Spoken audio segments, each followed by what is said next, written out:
Hello, good evening, and welcome, ladies and gentlemen, back to the Overwatch Watchers Brawl. I'm Threepwood coming at you with this game with Sir Waltham. Hello, Threepwood. Good to be here. Good to be back. Once again, casting the Overwatch Watchers Brawl. Yeah, it's just really good to be with you again. I love it. But again, before we get into the action, we've actually got some really sweet, awesome goodness for you, Sir Waltham. Why don't you take it away? All right, I will. In fact, I do have the captain of one of the teams that will be competing with us today. Of course, the two teams going to be the Mean Greens and Luminescent Gaming. But as far as the interview goes, I am going to have the Quacken from the Mean Greens. Actually, Captain Quacken from the Mean Greens. Quack, why don't you go ahead and say hello to them? How's it going, guys? Well, we are certainly hoping to see some good gameplay out of both of your teams, or both you and the opposing team here, I suppose is the better way to say it.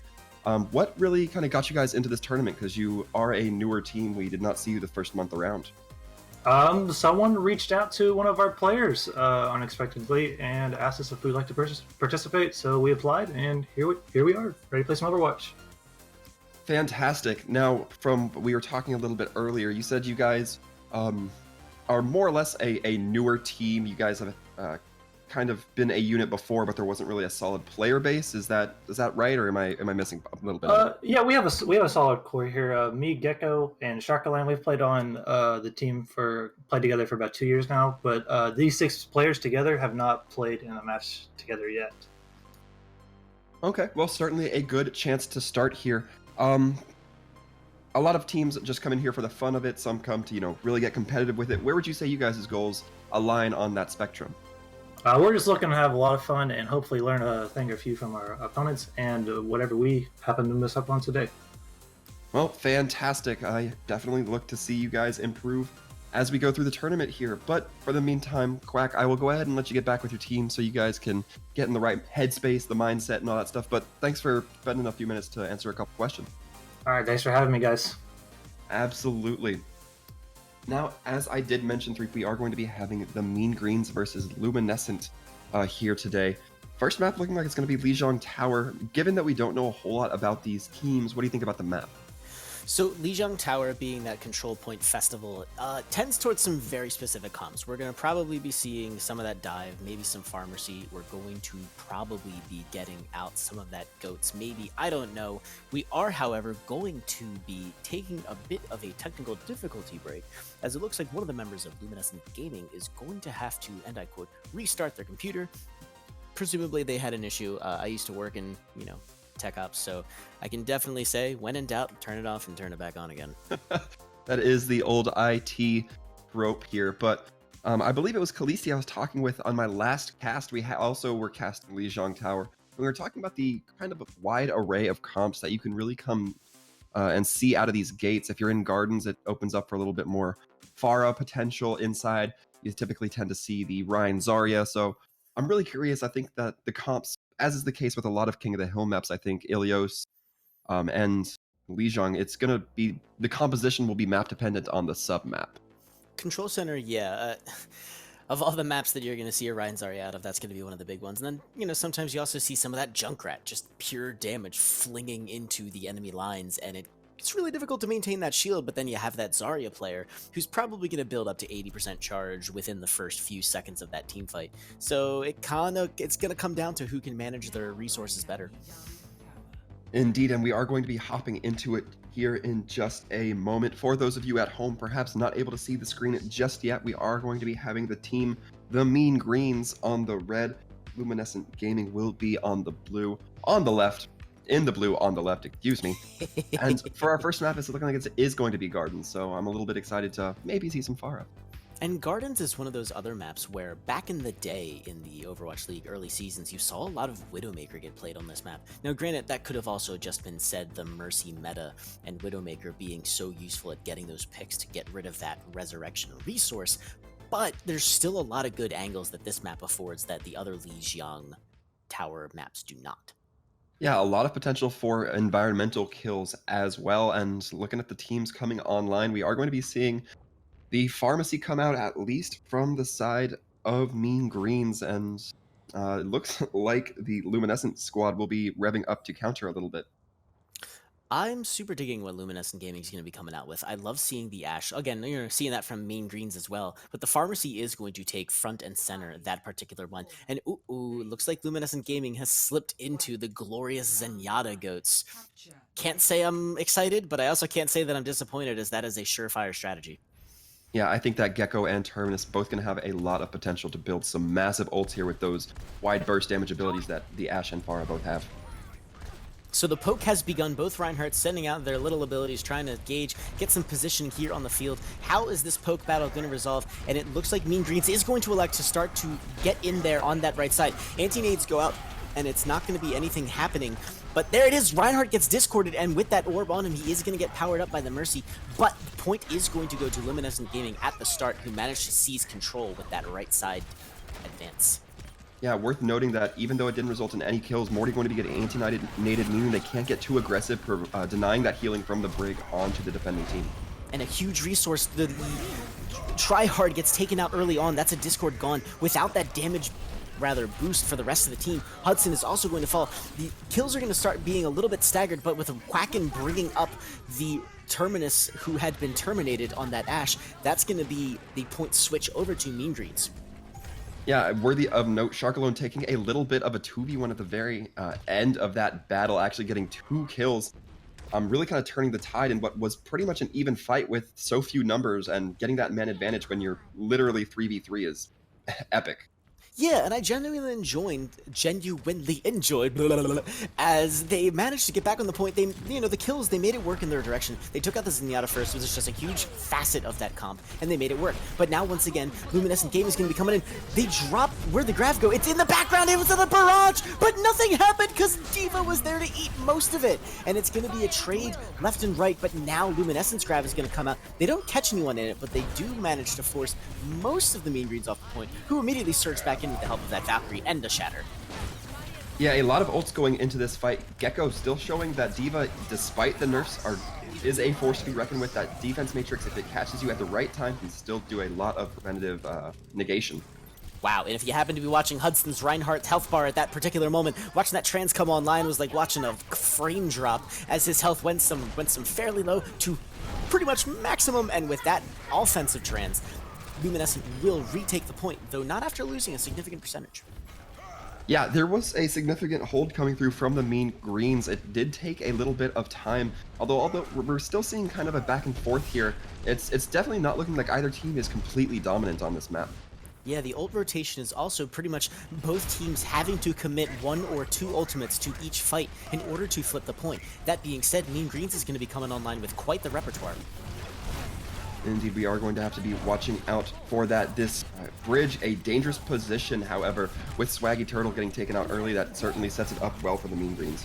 D.Va Bomb goes down the back line, he's gonna get Gecko on the floor, no! That means this is probably gonna be a successful hold for Luminescent Gaming, but Mean Greens is either not getting the hint or fighting with all their might. They get grabbed for their sins, and that's gonna be a cleanup and aisle bridge for Luminescent Gaming. Yeah, a little bit of a tough spot for Luminescent.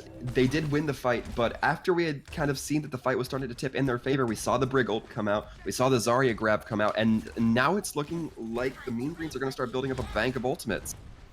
It might have even been a force of habit, but Brigitte's ult, it is important to remember, is no longer a permanent effect. Shatter's gonna come out, catch the Quack and Mercy, but that's gonna be Gecko killing D.Va with the concussion blast. Their thing was down, and now it's their time to barrage, and the trance comes out, but ultimately it is going to prevent, wow, a lot of damage coming in, and Mean Greens has to throw in yet another another ultimate to this fight to make sure that they have kept and contesting the point now, trying to eliminate Luminescent from it completely. Yeah, it's going to be very risky. However, that grab was very key in being able to pin the defending team Luminescent down to where they could not get onto the point to contest, meaning that Mean Greens were able to get onto the point sooner and build percentage much faster. And Quacken having to throw out that Valkyrie in order to secure that victory is going to be huge for this next fight, as that's going to be trusty Swaggy Turtle and also El Scorcho and possibly even Morty coming out. And Luminescent Gaming is taking straight to the point. They know they've got a one-fight game here and they need to go fast. Yeah, indeed, we are going to be seeing a little bit of a pivot game. The massive beat coming out, Morty going to be capitalizing on Sinister, and that's going to be that.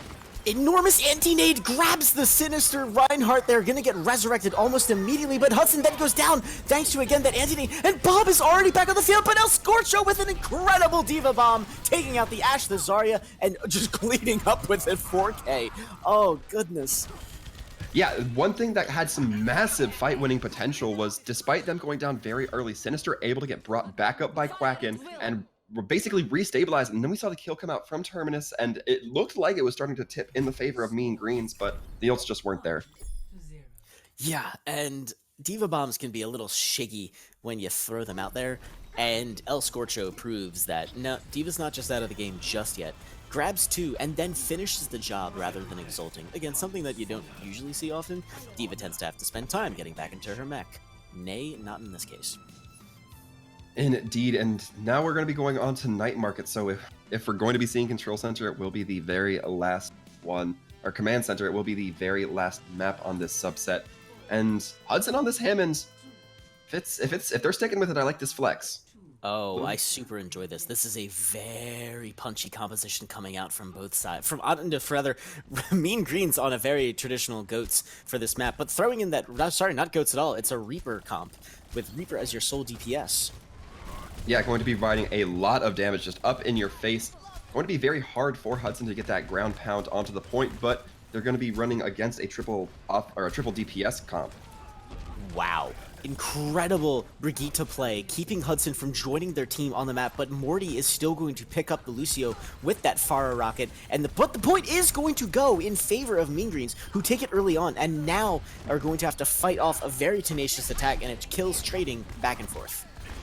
Yeah, it definitely does not look like Mean Green want to give up this position. However, it did seem like Luminescent Gaming were doing a very good job of taking the positioning they want, then getting the kills, and then getting onto point. But we can see even now, still, Mean Green still maintaining control until that rocket barrage comes out. Wow. Morty clears the point. They are literally the only one left on it, and just looking at the craters on the map, you can tell that a hideous battle was fought here, as Mean Green's percentage is looking pretty tasty. Yeah, definitely a good amount of percentage gotten from the Mean Greens, but in terms of percentage as well, it's looking like Luminescent Gaming going to have quite a few ults coming up, and with the swaps coming out from Mean Greens, it's not going to be quite the same in ult economy. Oh, that was filthy. Tryhard gets the Storm Arrow kill on the McCree and sends the Dragons right down, separating the team in half, and now it's clean up for Luminescent Gaming, who use whatever abilities they have on hand. Yeah, and in Luminescent's case, that's kind of an ideal win situation. You use a Dragon Strike, you get a couple kills, but you're still able to clean up for the rest of your team, so they're able to build ult percentage on their own. Pretty ult-efficient fights overall. Now, Mean Green's still running a triple support, but they've swapped over to the Reinhardt and the Roadhog, possibly hoping to get some of that focus down action with the Hog being able to hook in those individuals and taking advantage of the fact that Luminescent has no shields, is what I'd like to say. But Luminescent has decided that they're going to get the kills to start the fight. Yeah, Gecko really kind of showing that they're going on to this McCree just to perhaps counter the Tracer, but against a Pharah barrage, not going to be able to do much when you're the only one on point. Right, and now that is a lot of ultimates coming out from both teams there. I'm not really sure if that was possibly the best option in terms of efficiency, but both teams are going to have a few ultimates going into this next fight. Quacken throwing out the barriers with only 2 individuals on the point. Here comes the Dragons coming out. Is that going to catch anyone? Yes! With the help from the damage, Hudson on the Hammond is going to come in there, finish off the Reinhardt. No shields for both teams now, though one of them that's by choice, and the sheer damage coming out from Luminescent is just impossible to overcome right now. Yeah, and Morty really taking these high angles, really kind of leveraging these corners and making it just hard for the attacking team Luminescent, really making it hard for the attacking team Mean Greens to really kind of rotate onto point. And sneaky El Scorcho finally dropping out that Diva Bomb to great effect, taking out the enemy Brigitte. Another kill on the point, and the Hog not really showing its worth as they do manage to get focused down eventually, not able to protect the rest of their team. Luminescent Gaming is going to clear Mean Greens from the point, and that's going to be Lijiang Tower for them. Yeah, overall, not as solid perhaps a map as we saw on the Gardens sub-level, but I think overall there were still some good points. There were times where they were perhaps Mean Greens, that is, a bit ult-efficient when their opponents were not, and sometimes that's kind of the setup for the future fights that enable you to win. Not maybe the battle, but the war in a lot of instances. Couldn't have put it better myself. And yeah, I think the results speak for themselves. And we're gonna look at some cards coming out here for the teams. And Morty on that last map just with some incredible elimination potential. Rockets coming out of the wazoo, direct hits left and right. The no shields composition, I think we've been seeing a bit more and more of that these days. And now, however, we are going to go into the tournaments. My favorite feature. I love it. We are going to be going into the hero and pool map ban and selection, save and ban and selection system here, where Luminescent, will be saving a hero against a ban coming through from Mean Greens and banning one map in convert. And meanwhile, Mean Greens, as the loser of the first map, is going to ban a single hero and then choose the next map that will be played from the map pool. Now, for Assault, we've got Hanamura and Horizon, so pretty much just Hanamura. In Control, we just played Lijiang Tower. They could also go with Ilios and Busan. On Escort, Dorado, Route 66, Hybrid, Eichenwald, and Hollywood. Waltham, what's your favorite map out of all of those? I'm actually kind of a Hollywood fan. I'm gonna perhaps take the unpopular pick here, but Hollywood's good. And if I'm being perfectly honest, Threep, I don't think you're gonna like this. If I'm picking an assault map, it's actually gonna be HLC, Horizon Lunar Colony. What? I love the lore, all right? It is the animals map, all right? You have Winston, you have Hammonds. I can't disapprove of it. As far as punchy dive, yeah, no, it's gotta be the Winston Hammond. I feel ya. If it's Horizon Lunar Colony and it's on defense, I tend to get relegated to playing either Hog or Orisa, and the defense on Horizon Lunar Colony is just such a pain. It's just, I hate it. Indeed. However, looking a little bit forward here, Luminescent Gaming looking pretty strong, and they kept quite a few options open up here. I think they're going to want to protect somebody in the GOATS comp. They seem a little bit more comfortable on that, at least in comparison to the Mean Greens. I think when the Mean Greens rolled up on it in Night Market, they did not seem to be as effective. However, you can only save one of those heroes, so if you save the Rhine, you still might have the Diva disabled or the Zarya or the Lucio. And those bans do only come in for the winning team, Luminescent, so for the next round, it will only be Luminescent who is down one option.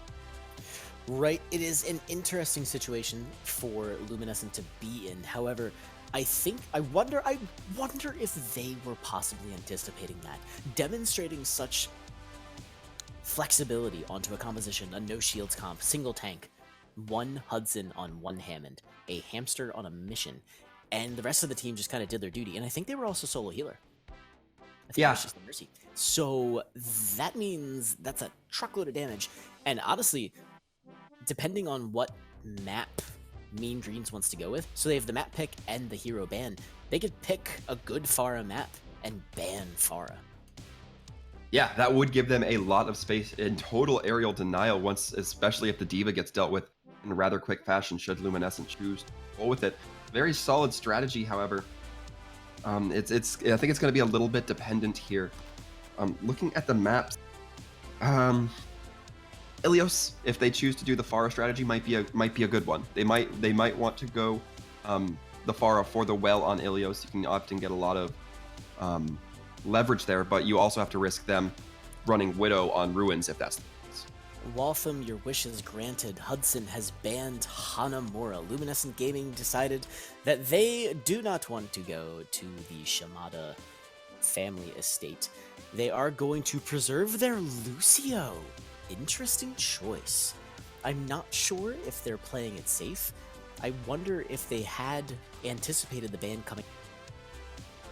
Lucio is a very excellent hero to make sure that you have on your team. Yeah, and it makes sense given that since there are two maps, I believe, available still, well, now that Hanamura is banned, with the exception of Assault, there are two maps available for Hybrid, Payload, and Control Point. And having a Lucio provides a huge advantage, especially on Control Point, but as well on maps that you can get some very strong forward ground. If you're talking payload maps, you typically like to see your team push through street space as fast as possible. So having that Lucio really kind of enables you to do that. Yeah. Meanwhile, choosing none of the other supports, for example, like grabbing the Ana ban, or rather saving the Ana ban. Oh, they're banning Diva! Ooh, excellent choice. Diva is one of those heroes no one really talks about much anymore unless we're, screaming about someone who just went for a Poco and nailed it. But Diva is pretty much a part of a lot of the popular comps that come out these days. Goats, of course. A lot of, Rhine Diva is a popular one. Arisa Diva has been making a big come out. Yeah, indeed. And without Diva, there is so much more effectiveness and easier setup, I would say, to something like a Zarya Dragon Ball combo, where there's nothing to eat those ults anymore. You can pretty much be as obvious as you want with them, and provided the team doesn't get away fast enough, they're stuck. There's nothing they can do aside from maybe a sick Genji deflect to neutralize that at all. Yeah, and that being said, though, again, seeing the most recent play from Luminescent Gaming, I get why they banned Diva. I definitely get it. They must be planning their strategy around the absence of a defense matrix, but Luminescent Gaming showed that they don't even need 2 tanks to take a map. They have proven that, again, Diva is an extremely powerful hero, not gonna lie, and I think banning her is a great choice. I'm just excited to see what Luminescent Gaming is going to come out with, and I'm excited to see how Mean Greens is going to play their strategy against that ban. Yeah, I would be remiss if, also based on the map we saw on Lijiang, where they were running that Hammond so efficiently, that I didn't get flashbacks of the Pyro drivers we saw on King's Row last month. It was some fantastic Hammond play, and I don't know if they're taking notes or if this is all homebrew strategy, but either way, I think that this tournament's showing, at least in certain aspects, Hammond's not a sleeper pick, not one to be sleeping on. Yeah, and unless Anna has her say, next week we are going to see the premiere of the Overwatch League, and I know that it's always interesting. Like, everyone wants to know, what are the pros gonna do, yada yada yada. Honestly, I think we're seeing the teasers for some of that right now. Hammond has just some incredible damage potential, and for a punchy no shields comp, or even just a punchy comp in general, that could be really awesome. And for Route 66, we are going to see Luminescent Gaming electing to start on the defense. Again, statistically, that is the way you want to do it, and oh my goodness, here we go. Solo tank, solo support, let's do this! Yeah, this is a very smart comp coming out from the defense here, especially on this first point, right before the bend onto the gas station Big Earls. You have those massive sightlines, and they're playing a lot of long-range heroes. Tryhard going to be the one exception, with the hacks perhaps to disable the shield to allow a lot of that long-range damage to come through. And at that point, you're able to build ult charge really fast, and if you're going against a Goats comp, they won't be able to close the distance fast. Now, true to form, Mean Greens, in denying their enemies the Diva, are going to select her themselves, and with Gecko and Sinister on the Hammond and the Reinhardt, this is going to be a triple tank, the likes of which we don't usually see. Gecko going out very early, the poke has begun, and Soldier's going to generate some ult charge that I don't think they necessarily wanted to give them. Yeah, you're definitely going to want that back. It looks like the team trying to play into this trailer to try to prevent a little bit of the sightlines, but it's still not going to be enough, as we're going to see Kraken almost get taken down. Ugh, and both teams on the Sombra, again, dueling hackers, so to speak, and there it is, Diva already gets out the D-Mech, and sheesh, again, a very punchy, offense-oriented comp, damage in force, as Luminescent Gaming starts to clean up at this first bend. Yeah, and one thing worth noting, I'm really liking the technical skills we're seeing come out of Hudson on this Hammond. We saw him do a little bit of a tricky play where he fell off the side of the map, grappled up so he would able to get behind the team and then push the attacking team into the defense and really just kind of put them in a spot they didn't want to be.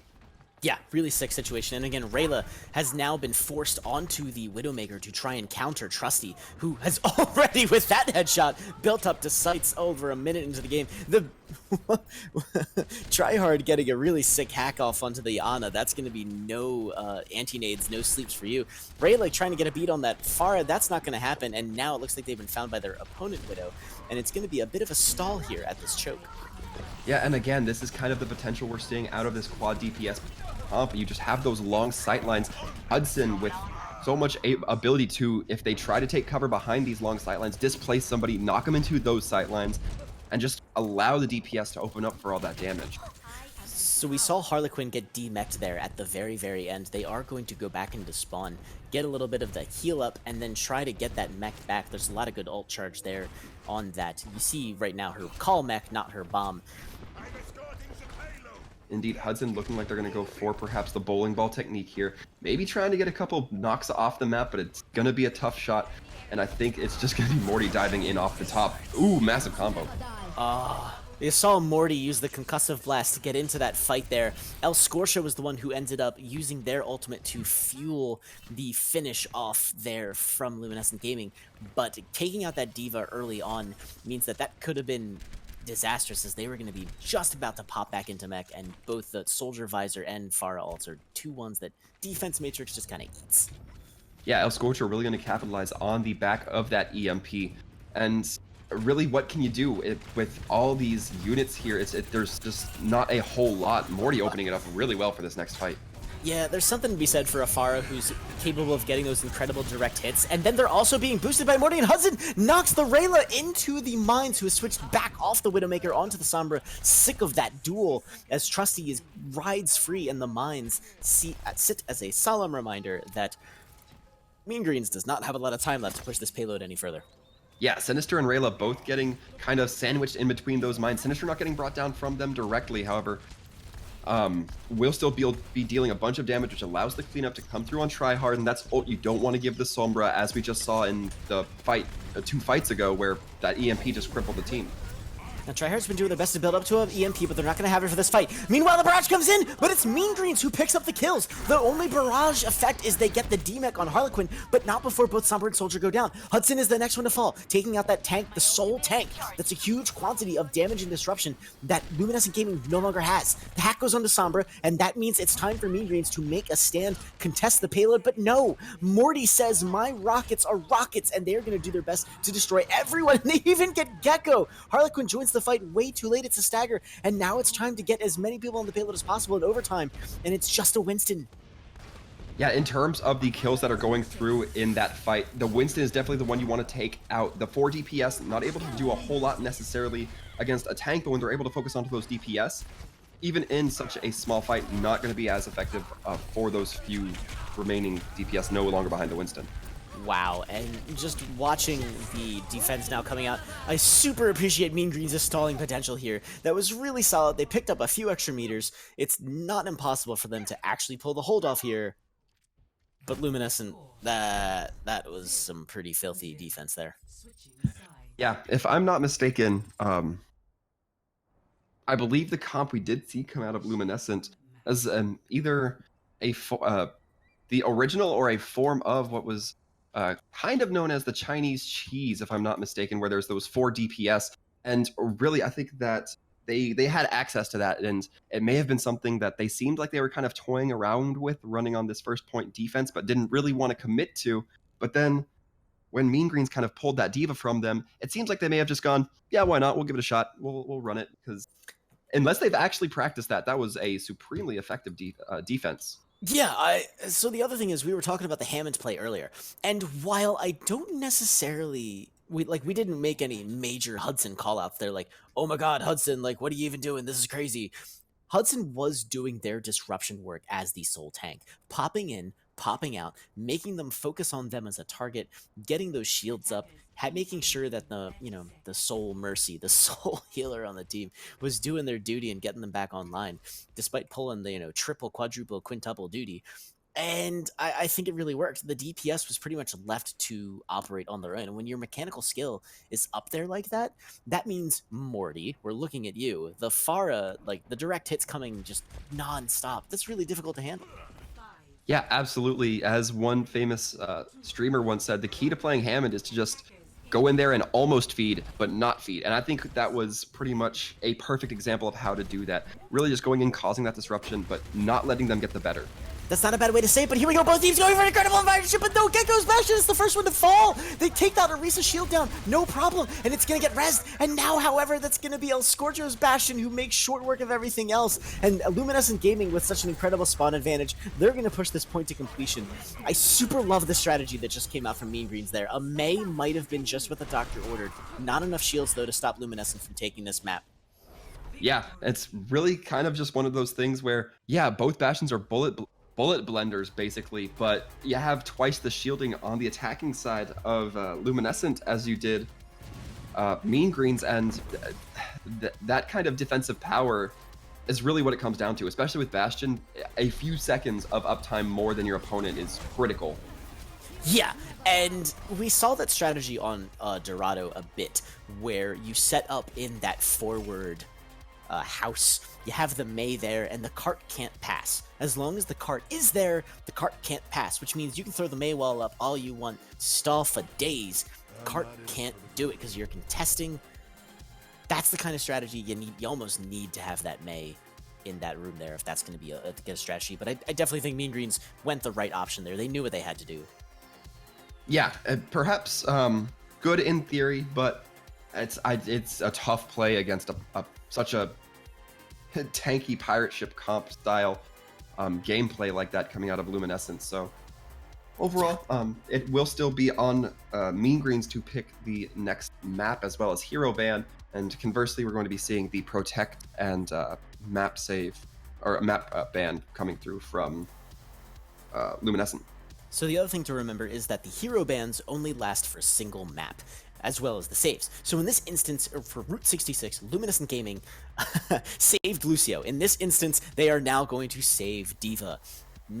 So I think, Waltham, you might have been on the right track there, but it seems like Luminescent Gaming would rather prefer to have the D.Va and the flexibility of composition that provides. Yeah, maybe perhaps they're seeing that was a struggle for them. It was something that they were kind of perhaps not ready for, not in the sense that they didn't have the mechanical skills for it, because it obviously showed through that the quad DPS worked perfectly for them, but in the sense that it was perhaps a little bit more rickety than they would have liked. Maybe they have something a little bit more practiced centered around that D.Va, who is, I would say, applicable on virtually every map, or at least all but maybe a handful. Yeah, as a player who enjoys putting on the D.Va hat every once in a while, yeah, D.Va is almost always a really solid option. Really, it comes down to the composition you're playing, but I think in terms of map, D.Va is almost always a pleasant hero to have. Meanwhile, Lucio, I think there are some times where you would rather run other supports. Again, the speed he provides is super excellent, but the healing he provides is definitely subpar in terms of the other heals per second. But again, sound barriers. Yeah, Sound Barrier and Transcendence, some of the only things that can prevent against those high impact ults. Depending on the range, a Transcendence can almost save your team from a Pharah barrage. It can save from the dragons. In a lot of instances, it can just save in the middle of Grav because of the focus fire that would be coming through is still just not enough to burn through that trance. And Sound Barrier can withstand a lot of abuse from Genji blades unless the focus is really there from the rest of the team.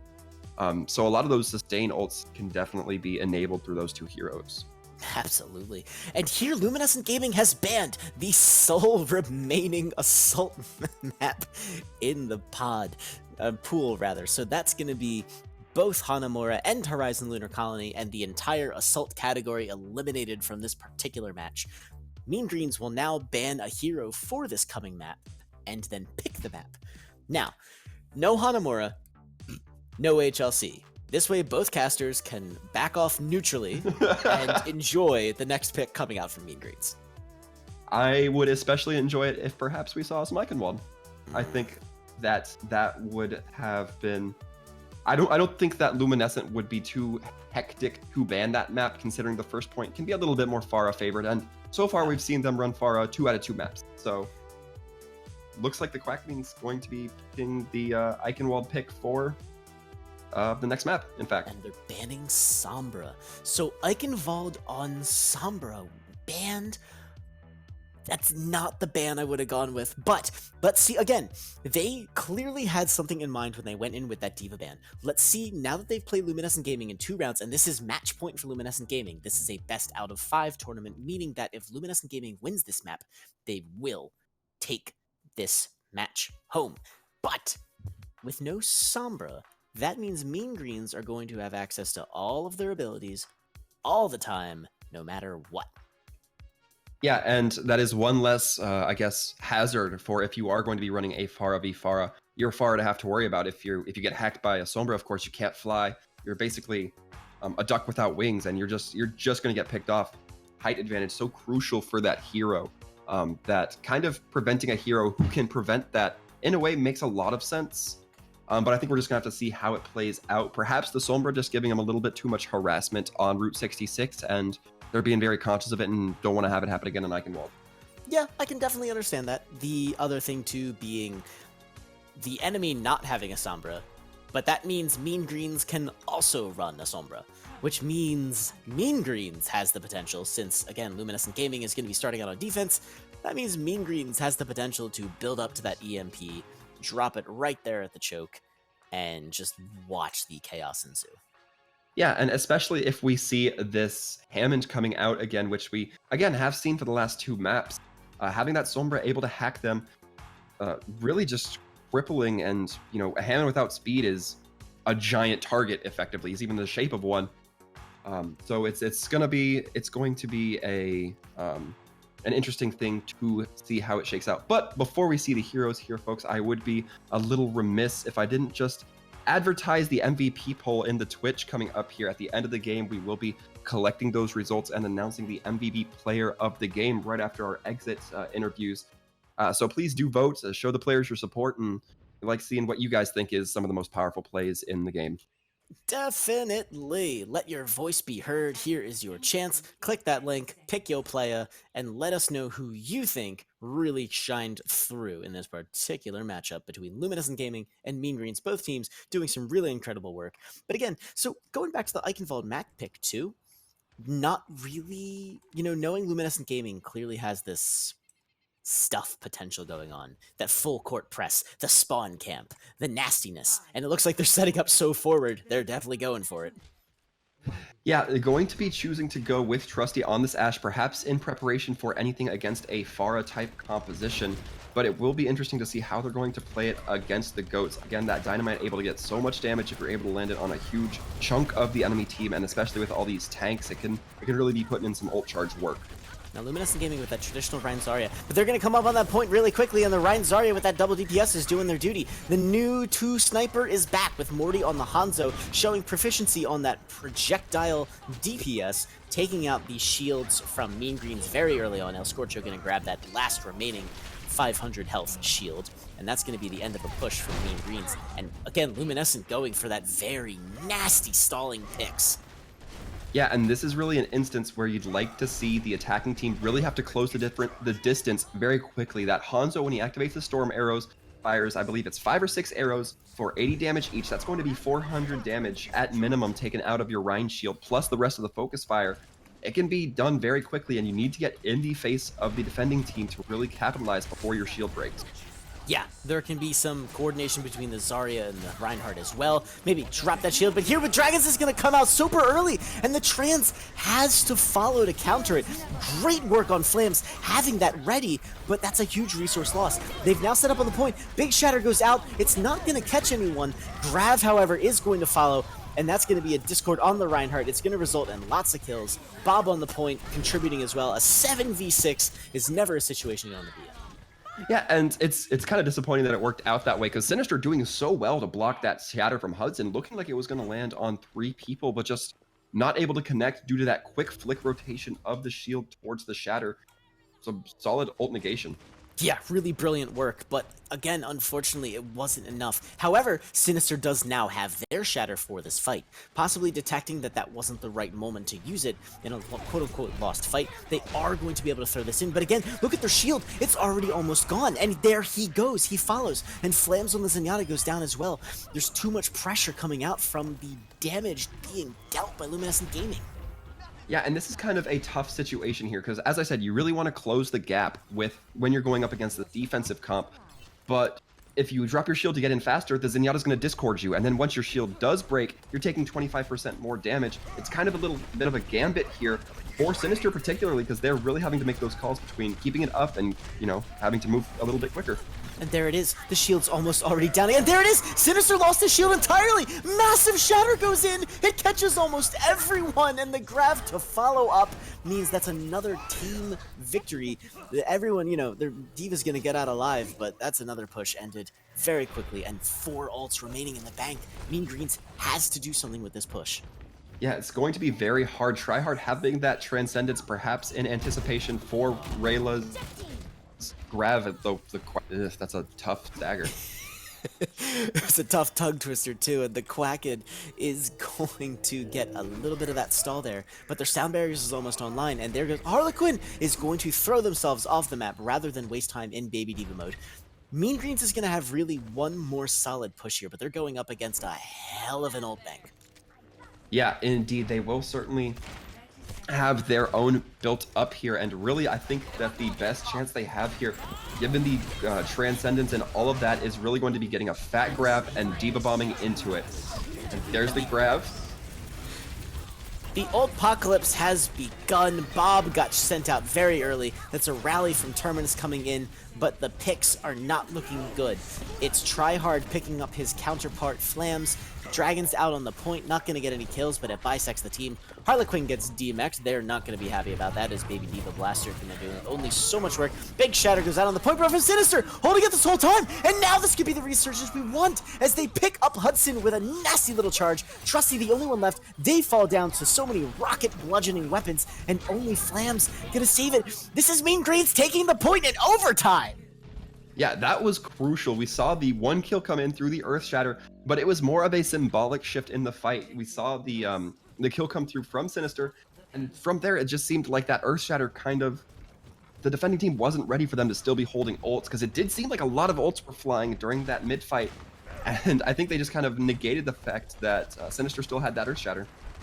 I mean, fact of the matter, Mean Greens had more ults coming into that fight, and I love seeing that tenacity, that overtime potential of, well, I mean, there's no reason in saving anything. We're going to lose the map if we don't, but let's use them correctly, even if we're going to use them all. Indeed, and really, you like seeing corners being played this tight against the tanks, however, not going to protect Sinister.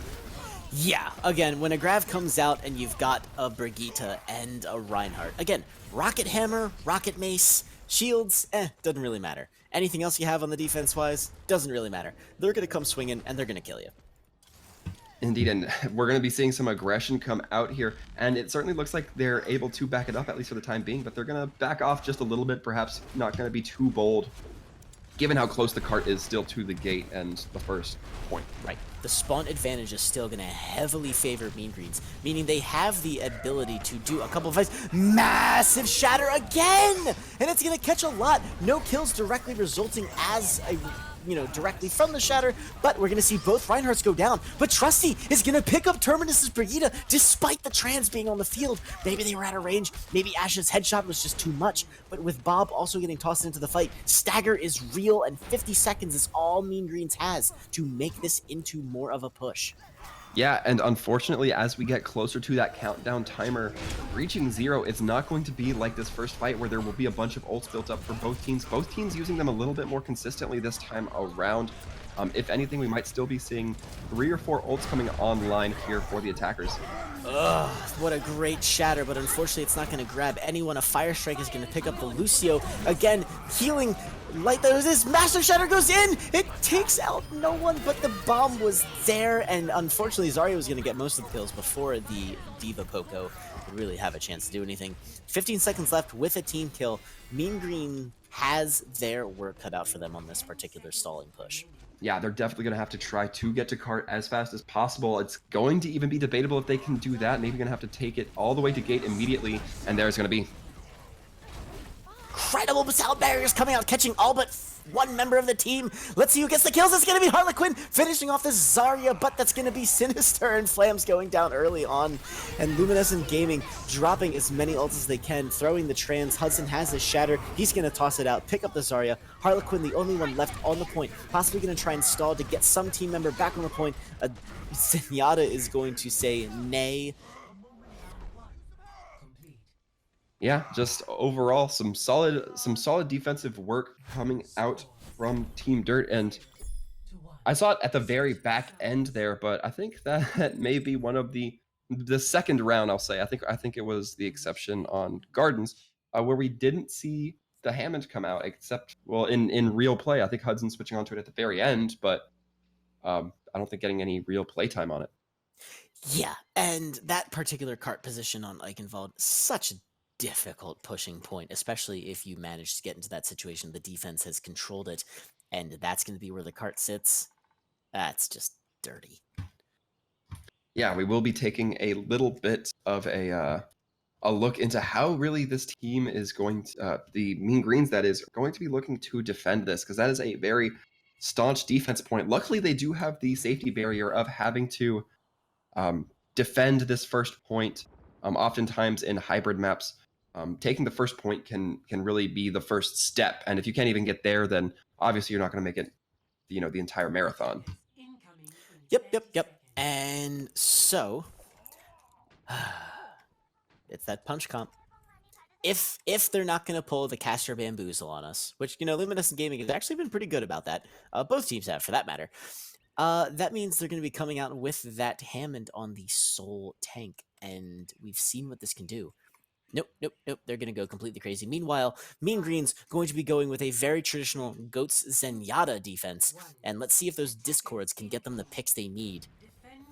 Yeah, worth noting that, again, the quad DPS coming out, not going to be running Sombra as it is banned, but aerial advantage going to be favoring Morty for the time being, and Luminescent. Hudson not going for the pile drive yet, taking that high ground, and there they go, they're popping down onto the point, and Luminescent Gaming is out in full force, but no picks yet from either team, as Mean Greens has taken up inside that lovely little hotel slash bar slash thing, where they're going to make sure that they limit all access points, and there it is, Terminus, and the kills are going to start coming in for Mean Greens. No tick for Luminescent Gaming, as they take away both members of the Divey DPS. That's going to be Hanzo, huge quantity of burst damage down, Luminescent Gaming forced to retreat. Yeah, and really what you do like to see there is that Morty kind of playing that how it needed to be played, but just not quite able to collapse enough, firing the rockets, and at that point, it was Mean Greens realizing they needed to get to some cover, but once they got into the end, the team started to move onto the point and really make them have to come out to touch and contest, otherwise they were going to give up free progress. Yeah, Mean Greens' success story for this particular segment on the map is going to be making Hudson be not the only tank left, and Morty, however, is going to get Rayla, but Terminus is going to strike back, using that rocket mace to pull Pharah out of the air, but Genji is going to be ulting in the backline, and Tracer going to work. Dragon splitting the team on the point. It is going to pick up Quacken's Lucio, and like Luminescent might have a chance on the point here, as the kills start stacking up and eliminating the sole source of shields for Mean Greens. Yeah, it's looking like that will be the case, and one noteworthy event there was when Trusty pulling out that Genji blade, the first target he goes to for is Flams, knowing that if the Zenyatta is able to pop that Transcendence, he will not be able to kill a large majority of the team, so really kind of doing some target priority onto his weakest opponent. And speaking of target priority onto Flams, another pulse bomb. Yeah. Again, really solid push from Luminescent Gaming there, taking the point, making sure that they had all the advantage needed. Now they have a very short trip to solidify this particular match. Yeah, and this is another advantage of running this quad DPS comp. We see the Genji has the dash, the Tracer has the blinks, Hudson even having the roll and the massive speed increase. They're able to get aggressive and really kind of take this forward positioning up onto the defenders, so they even have to spend a little bit of time getting out of point. And a Dragons comes out, the Trans matching it perfectly. No kills coming from that. And in fact, the Quacken is going to pick up Hammond very early on into this fight. Huge source of disruption, HP and shields, as well as just, some solid damage removed. But Genji is going to come diving into the backline. And he gets picked off super early!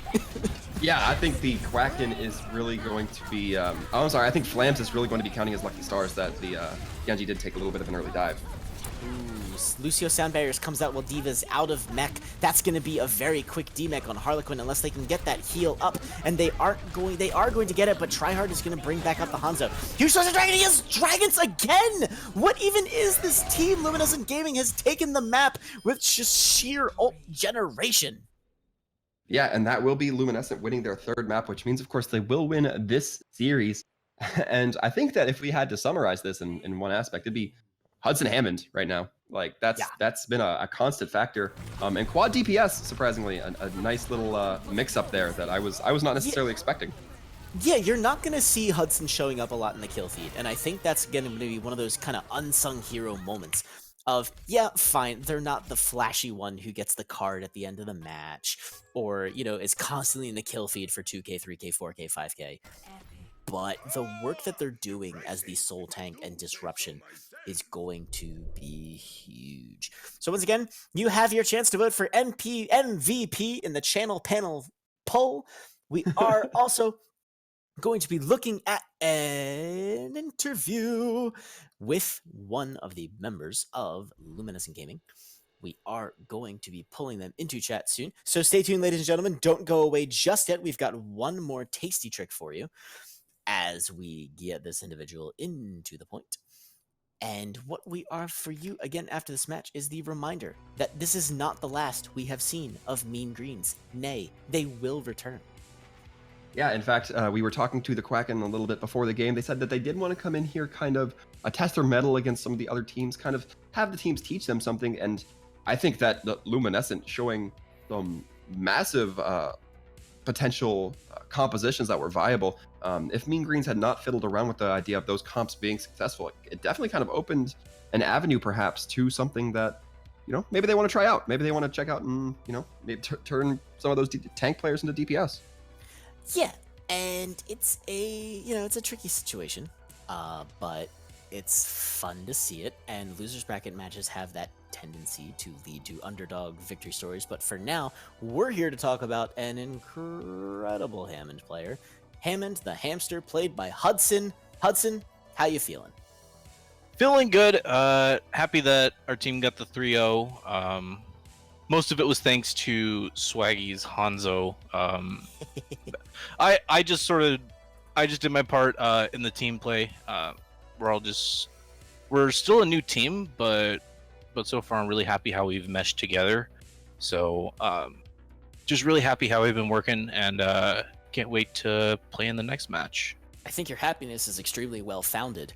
Again, yes, Swaggy doing some incredible work on the Hanzo. Also really need to call out Morty on the Pharah. So we were talking, Waltham and I, about how, we don't really see your name pop up on the kill feed a lot, but definitely we need to shout you out for doing some incredible work as the solo tank on the Hammond with incredible disruption. What's your mentality going into a situation like that? In a comp like quad DPS, it's just sort of basic Hammond play that where what justifies playing Hammond is his CC. So you're gonna want to be getting boops all over the place and hitting people with pile drives, getting really big adaptive shields. If you can just lane your abilities really well, that can lane you a long way. And that's what happened today. Oh, that absolutely showed. Again, really, really, really loving the stuff that was coming out. Luminescent Gaming is going to take that victory there, and they are going to go up against the victor of PHF and Team Safe Haven. Luminescent Gaming, you guys, what are you thinking? You're gonna head all the way to the finals? Hopefully. That's sort of our plan. We're just gonna keep practicing, playing better, getting better as a team. And hopefully next match we're going to be even better. Going to minimize our mistakes. On this last icon wall, we're trying to get the full hold, but unfortunately it couldn't happen. We're happy with the result that we got. I think a W is definitely something to be proud of. Since you guys are a new team, are you planning on going for any other tournaments in the future? We're definitely planning on playing in the next Open Division, but as far as right now, we don't really know. We'll kind of see what pops up, but other than that, we're just focused on playing our best right now. Hey, hot stuff. Well, congratulations once again to your victory. We're looking forward to seeing you in round 2 of the Overwatch Watchers Brawl. Thank you very much for joining us. Thank you. Well, ladies and gentlemen, this has been Threepwood with Sir Waltham, coming at you tonight with the tournament game for Overwatch Watchers Brawl. Yeah, of course, and we would be remiss, of course, if we didn't announce that MVP of the match that we were hyping up so much during the mid-game and a little bit towards the end here. And it turns out that it's looking like Flams from the Mean Greens is going to be the viewer's choice. So it seemed like the viewers seemed to like them quite a bit. And we'll just have to keep an eye out on them for the next coming games. Again, we have not seen the last of Mean Greens. You'll catch them in the losers bracket of this tournament where they have a chance to go back to the finals. But meanwhile, this has been 3.007. You can catch me at 3.007 on Twitter and Twitch. And likewise, I've been Sir Waltham, Twitch, Sir Waltham, Twitter, Sir Waltham Gaming. Thanks for joining us tonight, everyone, ladies and gentlemen. Stay safe